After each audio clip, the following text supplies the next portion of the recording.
Separei para a gente o REIT chamado Equinix, não sei se já ouviram falar, que é um REIT de data center, ou seja, ele tem o espaço ali que tem basicamente ali computadores, digamos assim, para receber toda a tecnologia necessária para uma Amazon da vida, para um Microsoft colocar o seu sistema de nuvem ali dentro. Então, é basicamente um espaço amplo que é destinado somente ali a estar recebendo esse suporte, essa infraestrutura de tecnologia dos provedores de nuvem, enfim. Então, basicamente, tudo hoje em dia fica em nuvem, é um setor em ascensão, tudo precisa de nuvem, essa parte de inteligência artificial principalmente. Então, assim, existe data centers especiais, que foi até o caso da NVIDIA, que a gente viu semana passada. Então, termina que é um setor assim que hoje em dia se torna meio que imprescindível, digamos assim, né? Tudo que a gente fala de tecnologia, a data center está muito ligado a isso. Então, deixa eu abrir aqui. Então, aqui, ó, a gente tem o que seria um data center, tá? Então, seria basicamente uma estrutura igual a essa aqui, no qual você vai colocar todo o sistema, todos os provedores ali para ter basicamente o sistema nuvem das empresas. Então, assim, são várias e várias e várias empresas que utilizam basicamente da infraestrutura desse espaço aqui. E como eu havia comentado na NVIDIA, e é essencial que essa parte de inteligência artificial tenha um data center à parte, e seja uma coisa realmente bem individualizadazinha, bem específica. Então, é um setor bem imprescindível hoje em dia da tecnologia. Eu separei o Equinix, que é o maior do setor, quando a gente entra no Fundamentei, e a gente vai em REITs, a gente vê que ó, o maior REIT que a gente tem é o Prologis, depois o American Tower e depois o Equinix, tá? Além de ser o maior do setor, ele é o terceiro maior REIT dos Estados Unidos. Então, é um REIT bem grande, tá? A gente está falando ali de 72 bilhões de valor de mercado, é bastante coisa. Ele tem mais de 248 data centers em 71 mercados. A gente vai ver mais sobre isso na apresentação institucional. Fundado ali há mais de 25 anos, fez o IPO tem 23 anos, lá em 2000. É participante do S&P 500, que são as 500 maiores empresas de tecnologia. Então, basicamente ali, nesse primeiro momento, o que eu quero falar aqui do Fundamentei é isso para vocês. Dentro do site de Investors Relation deles, eu vi que eles tinham uma Investors Presentation aqui, ó. Então, eles têm aqui uma apresentação institucional. Lembrando mais uma vez que não é toda empresa norte-americana que tem a apresentação institucional. Uma coisa que vale a pena comentar, tá, para vocês, a questão dos REITs, é que o REIT ele não é um fundo, igual a gente está acostumado com os fundos imobiliários no Brasil. Sim, a renda deles vem de imóveis,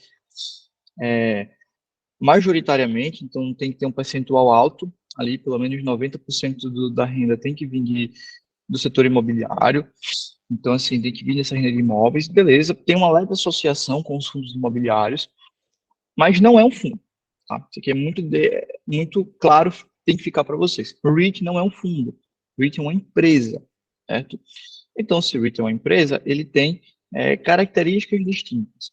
O que é que eu gosto de chamar mais atenção no que se diz respeito a um REIT? Ou seja, o que é que vocês precisam estar prestando mais atenção no que se diz respeito a, a um REIT? Que não tem nos fundos imobiliários, que é particularmente o que me faz preferir muito os REITs aos fundos imobiliários, que se chama alavancagem, tá? Mais conhecido também como dívida. Então, o que é que me aprecia, o que é que eu gosto muito nesses REITs, é que a gente está falando de dívida. Ou seja, eles podem se endividar. Tá? Isso é uma coisa muito boa, porque eles, podendo se endividar, eles conseguem ter uma taxa de crescimento maior. No Brasil, por ser fundo, não é empresa, os fundos imobiliários não conseguem se endividar. Então, a gente tem essa leve distinção. Tá? Fundos imobiliários, a gente não consegue alavancar eles, não consegue ter esse endividamento, e aqui a gente consegue o que torna eles, eu costumo dizer que são os primos turbinados dos fundos imobiliários. Porque além de se alavancar, eles fazem um bom pagamento de renda, um bom pagamento de dividendos, tá? Então, gosto bastante aí dos REITs por causa disso, essa questão da alavancagem que eles têm. Então, vamos lá. Aqui tá a apresentação institucional deles, a apresentação do segundo trimestre. Como eu havia dito, é um REIT grande e eu vejo ele como sendo bem essencial mesmo hoje em dia, no que se diz respeito ali, o setor de atuação dele. Então, REIT super tranquilo de ser estudado, bom, excelente, com bons resultados e gosto muito do que ele vem apresentando. Bora lá.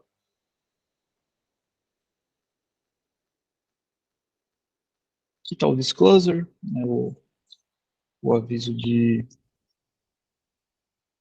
compliance, enfim, e que começa. Então, prioridades chaves, né, ou seja, pontos chaves aqui do Equinix. Então, primeiro a gente tem aqui, ó, prioridades estratégicas, investir nas pessoas, plataformas, serviço e portfólio, expandir a nossa localização global, simplificar e escalar o negócio, manter o investment grade status, ou seja, basicamente manter o nível de investimento deles, e otimizar uma flexibilização financeira. Ele tem uma característica que o torna bem diferente dos outros data centers. No primeiro momento, quando eu fui estudar ele, eu achava que era um data center como qualquer outro, mas não é. Ele tem uma peculiaridade, ele tem um ponto muito chave que vai tornar ele um REIT muito especial, que eu comento já já. Então aqui, ó, investimentos orgânicos, expansão da plataforma, investimento em tecnologias, iniciativas. Aqui eles fizeram aquisições recentes desses grupos, GPX, Bell, Meiyuan, e algumas as significantes foram essa, Verizon, realmente bem conhecida, uma empresa bem grande aqui, ó, a Verizon. Então, assim, dizem que eles estão basicamente ali focados em aquisição, estão focados em investimento, estão focados em crescer, dividendos crescentes e constantes. Ponto-chave quando a gente fala de REIT, tá? FFO, tá? FFO é uma métrica muito importante para a gente analisar quando a gente está analisando REITs. Então, assim, esqueçam lucro, tá? Não olhem para lucro. Eu deixo isso muito bem claro. Não olhem para lucro quando forem estudar fundo imobiliário. Lucro ou REITs. O lucro não é uma métrica importante para a gente ao analisar os REITs. Por quê? Porque eu vou analisar o FFO, que é o Funds from Operation, que ele sim vai retratar o resultado do REIT de uma forma muito melhor. Ou seja, o FFO seria o equivalente ao nosso lucro líquido, porque ele vai considerar depreciação, amortização, vai fazer tudo bem feitinho ali para você poder simplesmente estar colhendo os resultados dos REITs. Então, esqueçam o lucro líquido, tá? FFO, esqueçam o lucro.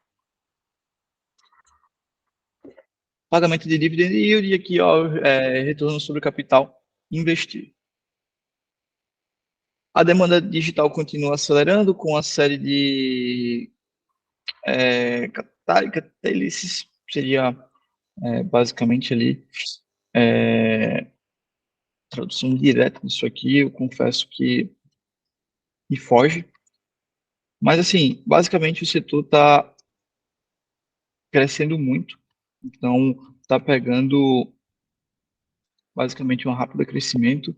Seria uma série de catalisador que estão criando efeito cumulativo, tá? Então, a demanda digital continua continua sendo acelerada ali com uma série de catalisadores que estão criando esse efeito cumulativo. Aqui ele retrata bastante isso. Nos anos 2000 a gente teve um boom ali da parte web, parte social, Cesar Services. Então, assim, o consumidor demandava o ASS, aceleração, e as transformações da empresa. Então, ali a gente estava entrando no mundo web, no mundo social, lá nos anos 2000. 2010 a gente chegou na parte de cloud, a parte de nuvem, então já foi uma coisa bem diferente. A transformação no mundo das empresas, tá? Para o empreendimento de IT, que é tecnologia da informação, né? E 2020, na parte da pandemia, a gente teve ali uma rápida aceleração. A gente teve como ele fala aqui, fans the flame, né? Ativa, né? Fans the flame seria roda o fogo, basicamente, começa a tocar ali o fogo, atiça a chama, tá? Da transformação digital, foi quando a gente teve aquele boom na pandemia, de todo mundo começar a trabalhar em casa, home office, e, quer ou não, isso impulsiona bastante ali o setor. E agora a gente está vivendo, consequentemente, a parte da AI, tá? Que é a inteligência artificial. A gente pode constatar bastante na NVIDIA isso. Então, basicamente, a gente está vendo que a tecnologia artificial, a inteligência artificial tá chegando com força. A data and application driving workplace different demands on digital infraestrutura. Então, assim, basicamente a pesquisa ali, a aplicação está sendo dirigida para diferentes lugares do mundo, eles demandam uma infraestrutura diferente. Ou seja, basicamente está falando ali que o mundo que está sendo orientado por dados e aplicativos, basicamente, fazem que tenha uma necessidade de demanda especial, uma demanda diferente de infraestrutura. Então, esse mundo que a gente está vivendo de Big Data, que são aquela análise de grandes dados, Internet of Things, que é a internet das coisas, inteligência artificial. Então, assim, com essa grande quantidade de data, de informações e aplicações que a gente está tendo nesse mundo, o mundo está sendo orientado por isso, né? A gente precisa de uma demanda diferente por infraestrutura digital. E quem é que oferece essa infraestrutura digital? É o Equinix, tá? Então, a gente tem ali que a plataforma é mais distribuída, tem as clouds, as nuvens são mais conectadas, é um ecossistema maior, tá junto, uma more on demand, então, assim, a gente também tem mais pedidos sob demanda, mais sustentável. Eu falei para vocês que tinha uma coisa muito curiosa no Equinix, né? Que é basicamente que me chamou muita atenção quando eu fui estudar ele. Eu achava que era basicamente só aquele espaçozinho ali de data center, enfim, com aquela estrutura que eu havia mostrado, e ponto. Mas não é, tá? Não é. O Equinix, ele tem uma peculiaridade muito legal, que é o seguinte, quando a gente está falando, né, de data center, a gente pensa logo de cara naquela infraestrutura que eu havia falado para vocês. E ali você vai colocar empresas ali dentro, né? Então você simplesmente vai chegar, vai colocar empresas ali, você vai colocar basicamente um Amazon, você vai colocar um Google, enfim, você vai colocar várias empresas ali dentro. E até aí, tudo bem, até aí sem nenhum problema. E essas empresas, né, são prestadoras de serviço para a gente. Só que o que é que acontece? Muitas dessas empresas, elas possuem ligação, ou seja, elas possuem conexão, tá, delas com elas mesmas. Então, uma presta serviço para a outra. Então, termina que quando a gente tem essas empresas maiores, acaba que elas estão interligadas entre si. E aí, o que é que acontece no mundo real? Se fosse só um serviço de data center que ele oferecia, a gente ali teria basicamente que ter presta serviço para um data center, aí presta serviço para outra, em algum momento eles teriam que se conectar ali, fora. Só que, como eu disse, o Equinix tem um sistema especial que torna essa sacada genial. Porque o que é que ele faz? Ele simplesmente pega essas empresas que têm ligações entre si, então a Amazon tem uma ligação ali com o Google, que tem uma ligação com outra empresa. E se essas três empresas são clientes do Equinix, o que é que acontece? Ela simplesmente faz essa ligação, que é o que ele chama aqui de interconnection. Ele faz essa interconexão, tá, dessas empresas. Então perceba que ele tira uma parte do processo, uma parte burocrática que teria que ser feita. Então, resumindo, ele simplifica a vida das empresas. E essa que é a grande sacada que a gente tem do Equinix. É porque ele faz essa interconexão entre empresas que teriam que se conectar fora do sistema, fora da rede. Então, termina que isso torna ele um REIT excepcional, torna ele um REIT essencial e diferente dos outros. Essa interconexão é o ponto-chave de pegar a vantagem do Equinix. É o que ele fala aqui, ó, de interconexão. Então, assim, é bem legal porque ele facilita a vida das empresas. Então, se ele facilita essa vida das empresas, quem não vai querer, né? Quem é que não vai querer estar ali? Isso é uma vantagem competitiva, tá? Já vi aqui o nome, mas é uma vantagem competitiva. Então, ó, ele tem um alcance global, expandido por mais de 71 across, né? Por volta de 71 metropolitanas, áreas metropolitanas, 32 países. Está em 6 continentes, 32 países, tem umas áreas metropolitanas, 250 data centers espalhados pelo mundo. A gente consegue ver ali, ó, basicamente o ponto-chave. Está ali nos Estados Unidos, né? Temos aqui no Brasil também. Eles têm alguns parceiros aqui, ó, Partner Data Center. Cadê se eu acho algum? Eu que não estou achando nenhum Partner Data Center aqui, né? Aí tem na África, tem... Aqui é a África, parece... Não, não é África, não. A gente tem aqui a Europa, né? Ásia Pacífico, Austrália, Mumbai. Então, assim, Dubai também aqui, Abu Dhabi. E aqui, ó, o que eu tinha falado para vocês, ó, 456 mil interconexões. Então, assim, olha aqui o que ele traz, ó. Total interconnections include both cross-connect and virtual connections. Então, basicamente, seriam esses 456 mil interconexões, seria basicamente é, esse cross-connection, que seria você fazer a ligação de duas coisas, e uma ligação virtual. Uma ligação cruzada e uma ligação virtual das empresas. E isso é excelente porque dá uma vantagem competitiva extremamente significativa para a empresa, tá? É um ponto-chave.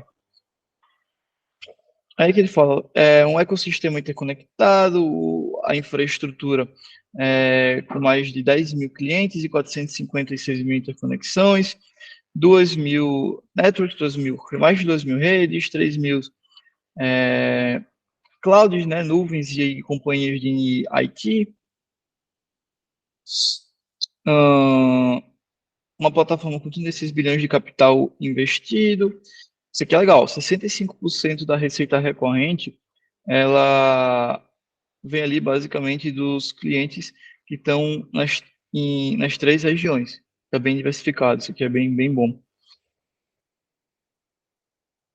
Aqui tem 100% de Renewable Power Pledge, que seria basicamente o compromisso de 100% de energia renovável. Isso é bom, focado no meio ambiente. Becoming the trusted center of a cloud first world. Então, basicamente, está falando ali que está se tornando um centro, né, confiável como o primeiro sistema de nuvem, né, que prioriza a nuvem. Então, isso aqui é bem legal. Com o sistema de interconexões, fica ali uma estratégia prioritária para essas interconexões, que vem crescendo 13% na comparação de ano a ano, certo? Então, assim, excelente, tá? Excelente. Aí aqui ele fala do sistema deles. Então, cadê? Interconnection Density. Aí aqui ele fala da densidade da interconectividade.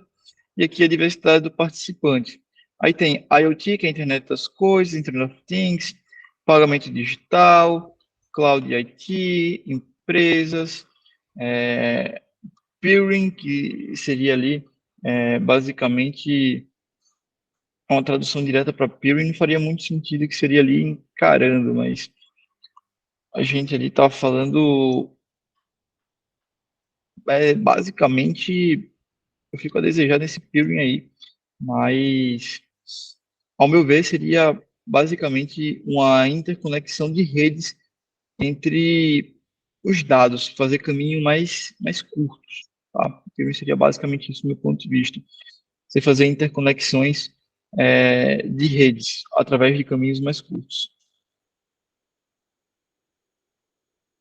O que mais a gente tem aqui? A gente tem...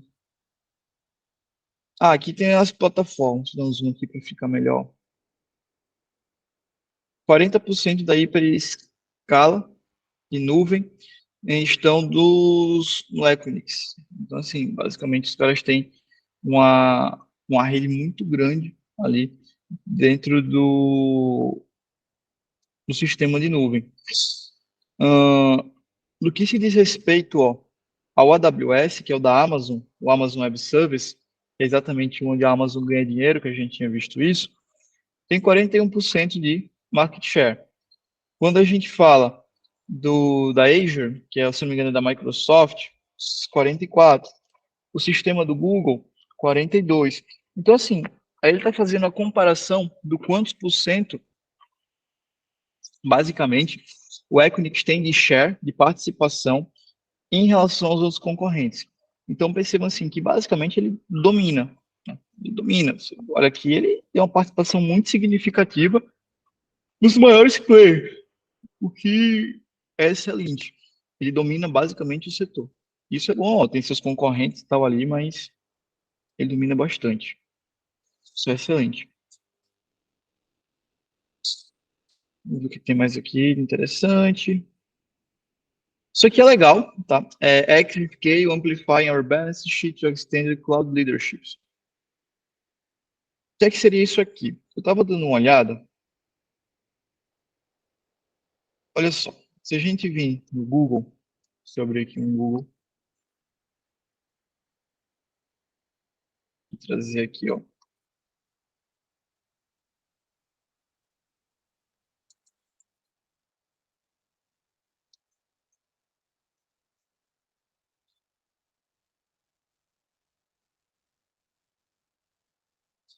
Eu acho que tinha sido essa matéria que eu estava vendo ontem. A Equinix GC, que é outra empresa, aposta 3,5,9 bilhões de dólares para expandir um programa de data center chamado de Xscale. O programa de 2 anos deve ampliar para 32 instalações em todo o mundo, permitindo que a maior empresa de tecnologia cresça na plataforma do Equinix. Então, a empresa mundial de infraestrutura anunciou acordos de joint ventures. A joint venture seria basicamente ali a gente ter a junção ali duas empresas para criar uma coisa maior, para ter um propósito maior. E a responsabilidade limitada com a GIC, um fundo soberano de Singapura, que quando fechado e constituído, vai ampliar o portfólio de data center Xscale em mais de 6,9 bilhões de dólares em 32 instalações. Muita coisa. Então, assim, basicamente, ó, ele faz o quê? Esses data centers Xscales são basicamente os data que são voltados ali, ó, para basicamente um grupo direcionado de empresas de hiperescala, que vai se tornar basicamente os maiores, vai incluir os maiores provedores de serviços de nuvem do mundo. Então, o foco ali seria fazer essa joint venture, essa junção com outra empresa, fazer ali data centers de grande escala, tá? Então, quando a gente volta aqui para o slide, a gente vê, ó, que esse Accurate Scale seria isso. Então, ali, ó, basicamente é atividade recente de aluguel, alugado 10 megawatts, basicamente esse OS2 aqui, X, eu deixo a desejar. Realmente eu não sei o que significa isso aqui. Mas deve ser alguma medida, enfim. Ele está falando aqui de megawatts aqui, creio eu. Mas basicamente fala que o Equinix ele detém 20% da joint venture, enquanto vai receber as taxas tanto de gerenciamento quanto as taxas da operação ali do negócio. E faz essa estratégia para basicamente minimizar os riscos e também conseguir basicamente expandir as operações no nível de escala. É que ele fala, né, que estão as operações dessa joint venture, fase que começa em 2023, tem um que está aberto, em Frankfurt. Aí, a maior parte vai abrir agora em 2023, né? Ou final de 2023, no próximo semestre, ou no final desse ano, ou no começo do próximo ano. Basicamente, na maioria abre. Então, investindo e crescendo, isso é bom. A ESG não é o nosso foco aqui, né? E aqui ele traz resultado financeiro. E aí, esse resultado financeiro eu vou pegar da apresentação deles. Então, voltando aqui no site, a gente tem aqui a apresentação, ó, Earnings Presentation. Essa aqui é a apresentação dos resultados.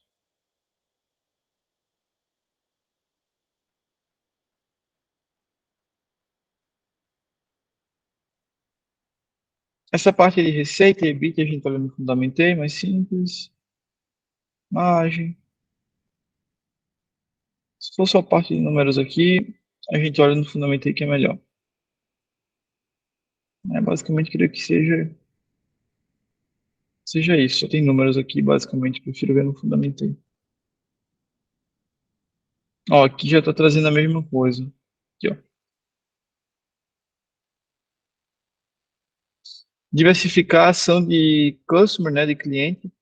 Receita diversificada, por diferentes tamanhos de negócio, indústria, e reduz ali a exposição para a volatilidade macro. Isso é bom porque dá diversificação. Ele fala que que os maiores negócios estabelecidos basicamente compõem a maior parte da receita hoje em dia.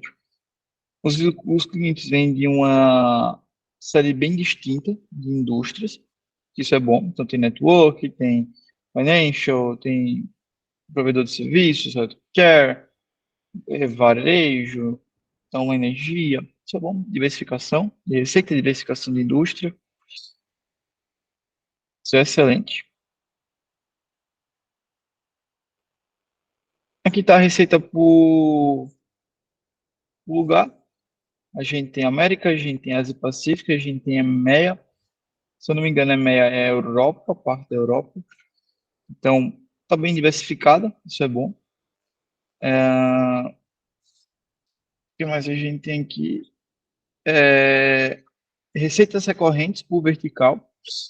Então, também está bem diversificado. Você vê que empresa e a parte nuvem, cloud IT, networking está quase próximo ali um do outro. Isso é excelente. E as receitas recorrentes ali estão na casa de quase 2 bilhões de dólares. É bastante coisa. Aí que ele fala dos top 10 clientes. E ele fala do churn aqui. O churn é aquela a taxa de desistência, ou seja, o cara assina e ele vai dar um churn. O que é que isso quer dizer? Ele vai deixar, ele vai parar de assinar. Quanto maior a taxa de churn, pior, tá? Vamos ver quanto é que tá o churn aqui, basicamente, ó. 2.1, 1.9, 2.2, então isso é muito baixo. Porque, basicamente, um churn é o cliente desistir do negócio, não assinar mais o REIT. Então, a taxa de 2% tá bem tranquila, tá uma taxa relativamente baixa, super tranquilo. Métricas não financeiras. Deixa eu ver aqui mais aqui. Contratos, ó. Eles basicamente faz contratos de longo termo, tá? Isso é excelente. É dono de 140 dos 250 data center, bastante coisa.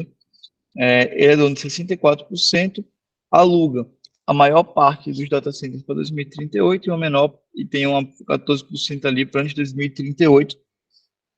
A gente vê que a maior parte dos contratos, ó, tudo para cima de 2038. É muita coisa mesmo.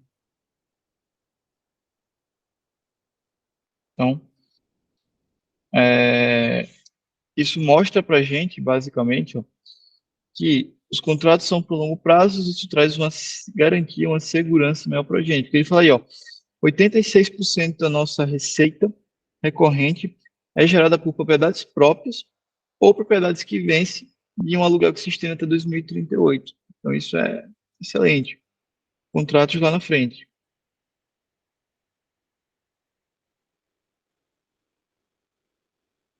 aquela questão lá do same store. Ou seja, dos mesmos data centers que já existiam, sem levar em conta a criação de novos, quantos por cento tem aumentado, né, a receita, o lucro, enfim, dos que já existiam? Então, vamos ver aqui, ó. A gente está falando ali de 11%, basicamente, recorrente. Isso é bom, crescimento de 11% de receita, muito bom. Aqui está o portfólio, muito interessante. Deixa eu ver o que tem mais aqui de bom. ASG de novo. Então, já foi. Ah, aqui tem um gráfico legal naquela outra apresentação institucional. Ó. Deixa eu tirar aqui um pouco o zoom para ficar mais fácil, evidente. Ó. Então, ó, receita histórica, ó, é a barra em laranja. Então vejam só que a receita do Bitcoin vem crescendo ao longo do tempo. O FFO, ó, que é a métrica que eu falei que a gente acompanha basicamente o lucro, né, da empresa. O FFO que seria o nosso lucro líquido para os REITs. Vem crescendo, ó, 6, 7, 8, 1.4, 1.6, 1.9, 2.1, 2.4, 2.7, 2.9. Então, FFO crescente. Vem fazendo aqui a compra de um bocado de empresa ao longo do tempo. Vem botando o pé no acelerador em aquisições desde 2018, 15 na verdade. Isso é bom, porque começa a dominar basicamente ali o setor, fazendo aquisições. Fica difícil ter algum player que concorra com ele, está crescendo bem. Aqui a gente já tinha visto, eu tinha visto aqui também.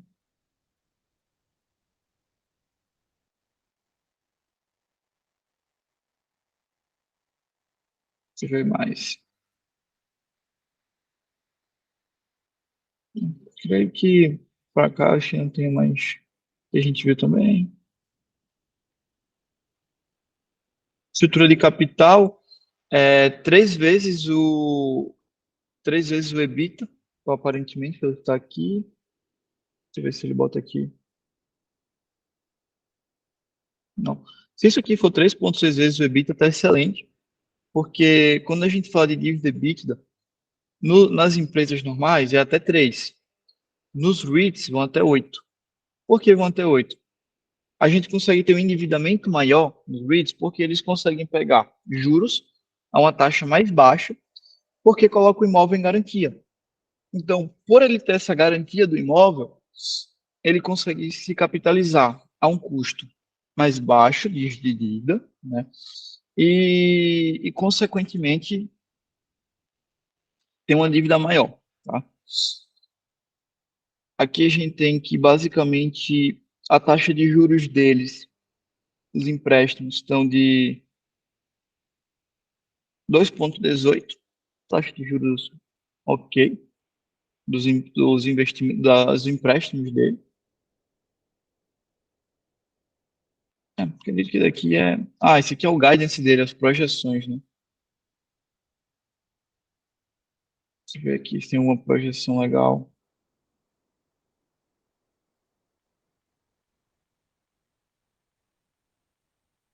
Aqui, ó. Fizeram basicamente no segundo semestre de 2023 uma receita de 2 bi, projeção de crescer 2% de receita. Isso aqui está fora de escala, acredito. Tá fora de escala. Quando vocês veem essa barrinha aqui, ó, cortando, é porque está fora de escala, tá? Então, sempre que você vê um gráfico com essa barrinha aqui cortando, mostra que está fora de escala.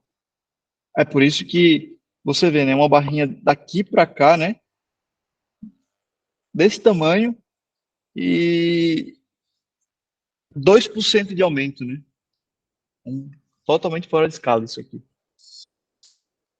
Então, eles estão com a projeção de crescer 2% a receita no próximo trimestre, EBITDA ajustado, um crescimento ali de 3%, basicamente aqui. Então, assim, taxa de crescimento modesto, né? Cadê a projeção do FFO?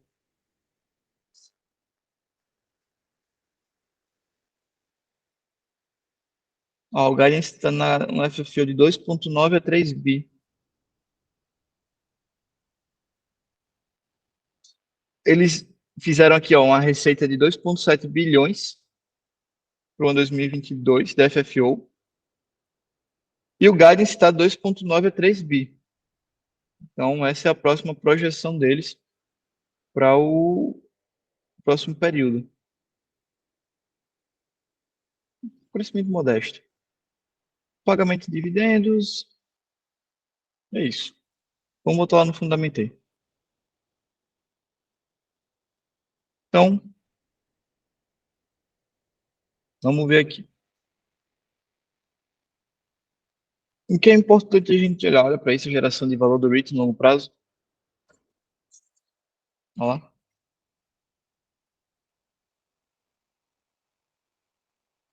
Entregou de 2002 para cá, entregou mais de 10.000% de retorno.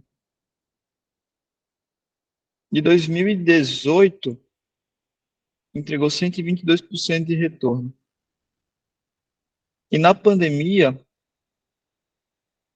depois da pandemia, entregou já 53% de crescimento. Bastante coisa. Nos últimos 10 anos está um retorno de 16% ao ano.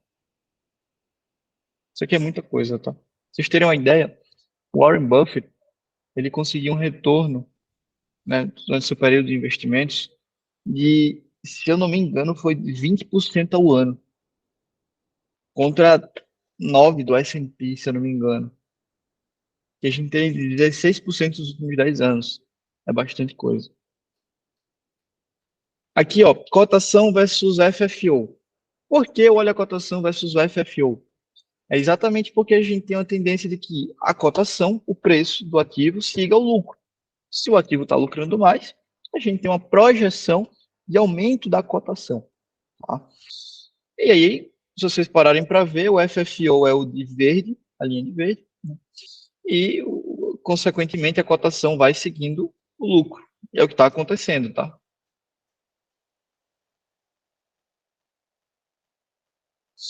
Coisa extremamente importante para vocês. Os REITs, eles aumentam bastante sua base acionária. Tá? Bastante, bastante, bastante. Ou seja, eles diluem muito a gente. Para crescer, enfim, se alavancar, fazem diluição, né? E aumenta a quantidade de ações em circulação. Pedro, então quer dizer que ser diluído é ruim? Com certeza, tá? Mas o modelo do REIT funciona desse jeito. Então, como é que eu sei se essa diluição está sendo boa ou se não está para mim? Se essa diluição está só tirando o valor ou se está gerando valor para mim no longo do prazo? Quando vocês forem analisar qualquer métrica do REIT, qualquer métrica, é muito importante que vocês olhem isso aqui, ó. FFO por ação. Por que por ação? Porque eu estou pegando o lucro, né, que é o FFO, e estou dividindo pelo total de ações em circulação. Então, por mais que ele me dilua, tá? Me diluiu. É como se fosse assim. O REIT deu R$ 100 de lucro. Tem 50. Você tem 50 ações ali. Cada um recebe dois. Vai. Tem 50 acionistas, cada um recebe dois dinheiros. Só que agora o REIT diluiu e a gente tem 100 acionistas. Cada um vai receber um dinheiro. Então perceba que, nesse caso, né, ser diluído foi uma porcaria. Mas e se eu for diluído e eu continuar com 2 de lucro? Já é mais interessante. Então, como é que eu analiso isso? Não é sobre o lucro total, é sobre o lucro por ação. Porque se no lucro por ação está crescente, mostra para mim que, por mais que eu esteja sendo diluído, a empresa está conseguindo gerar mais valor, mais lucro em cima de cada ação que ela tem.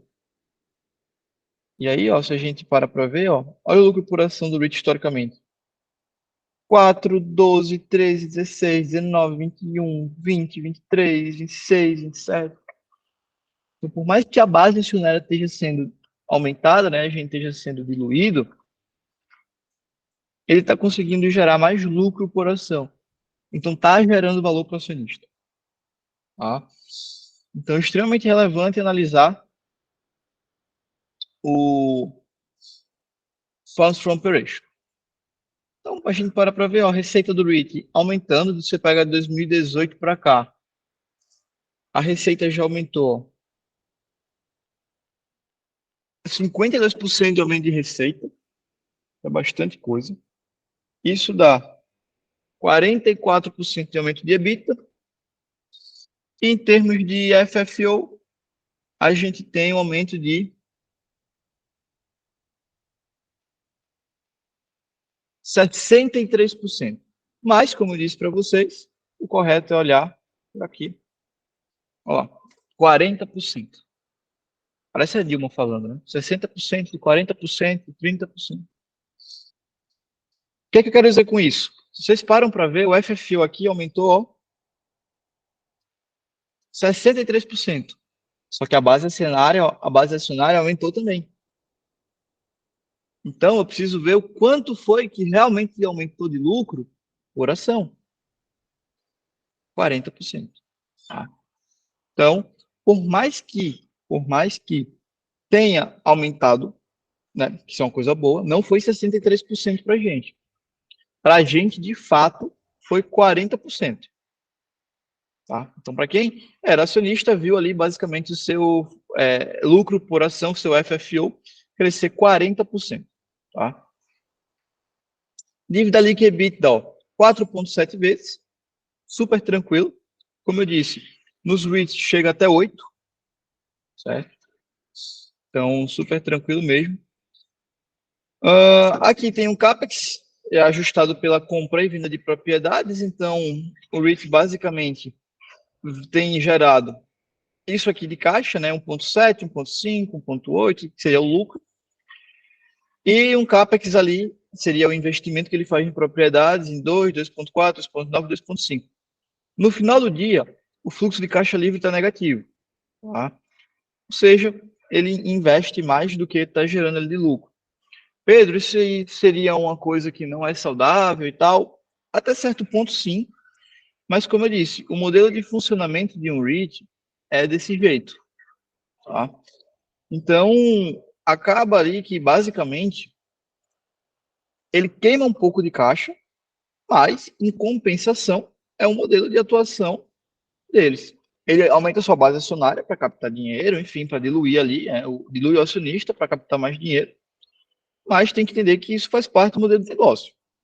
Se você acha que não é para você, não investe, né? Mas, basicamente, simplesmente é um modelo de negócio. Porque se você for pensar, tá? Eu gosto de sempre deixar isso muito claro, isso aqui é bem importante, tá? Se a gente for pensar que o REIT ele está com a geração de caixa negativa. Pedro, como assim geração de caixa negativa? É como se ele tivesse regerado de caixa esse FFO de lucro, esse copinho, e tivesse investido esse copinho e meio. Ou seja, investiu mais do que gerou. Se você olha por esse lado, putz, não é ruim que está investindo mais do que gerou? Porque está investindo mais do que gerou, está tirando dinheiro de algum lugar. Se você for pensar desse jeito, você não vai investir em REIT nenhum. Não vai. Tá? Por quê? A gente tem que parar para ver que, o REIT ele gera muito caixa. Tá? E ele precisa manter um nível de investimento alto para suportar o crescimento dele.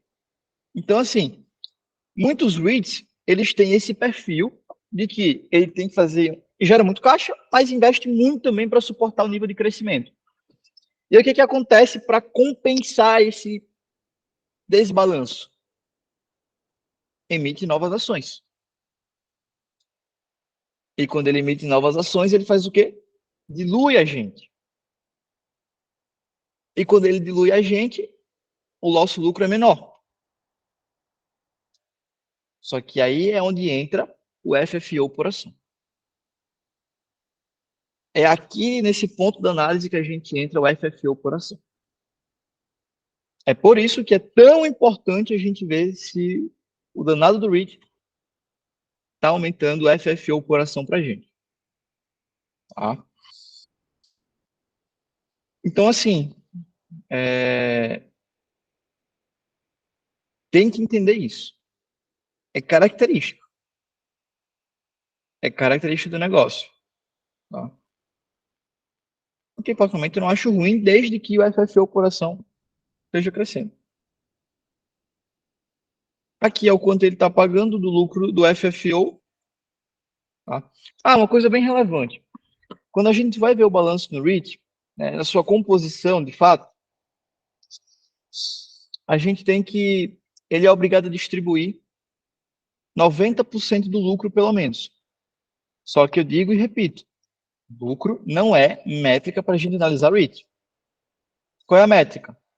FFO. É por isso que aqui, ó, payout, que é payout? Quantos por cento do FFO está sendo distribuído em dividendos? É por isso que o payout aqui é 47%. 47% do FFO está sendo distribuído em dividendos. 47%. Mas, Pedro, para ser um REIT não tinha que ser 90%? É, 90% do lucro. Não é 90% do FFO. Mas, mais uma vez, o FFO é o nosso lucro. Por isso que você encontra esse 47 e não 90 na distribuição, tá? Então, tem esse ponto. Falamos de receita, falamos de dívida líquida, falamos de FFO, falamos de FFO por ação, falamos de CAPEX, falamos de fluxo de caixa livre. É isso. Não tem tanto mais o que falar aqui. Muito excelente, tá? Excelente. Nota 5. Deixa eu dar aqui minha nota para ele. Cadê? Aí. Putz, não foi? Acho que foi. Então, assim, basicamente o REIT, super tranquilo. Esse sistema de interconexão dá uma vantagem competitiva absurda para ele. Vem gerando caixa, mas tem essa descompensação que eu expliquei para vocês, por isso a importância de analisar as métricas por ação. Vem crescendo receita, vem crescendo EBITDA, vem crescendo o FFO. O FFO por ação também está crescendo, que é muito importante. Obviamente que a geração de caixa livre está negativa, mas eu expliquei o motivo. Dívida líquida EBITDA super controlada, tem essa vantagem competitiva das interconexões. Quando a gente fala do serviço em nuvem, a gente tem basicamente ali que ele tem um share muito grande dos maiores players. Então, assim, isso é bem significativo. Então, termina que é um REIT muito redondo, muito tranquilo. É o maior do setor. Vem gerando muito valor para o acionista do longo prazo e um setor que está, digamos que, não falaria super em alta, porque esse em alta parece aquele negócio que vai acabar, né? Mas eu diria que é aquele negócio que, basicamente, hoje em dia já é quase que um setor essencial, né? Não vou dizer serviço essencial, é um pouco forçado falar isso, mas dentro do nosso universo hoje em dia isso é quase que essencial. Quase que essencial. Então, nota 5 de 5 aí para mim para o Equinix. Excelente REIT para ter em carteira também.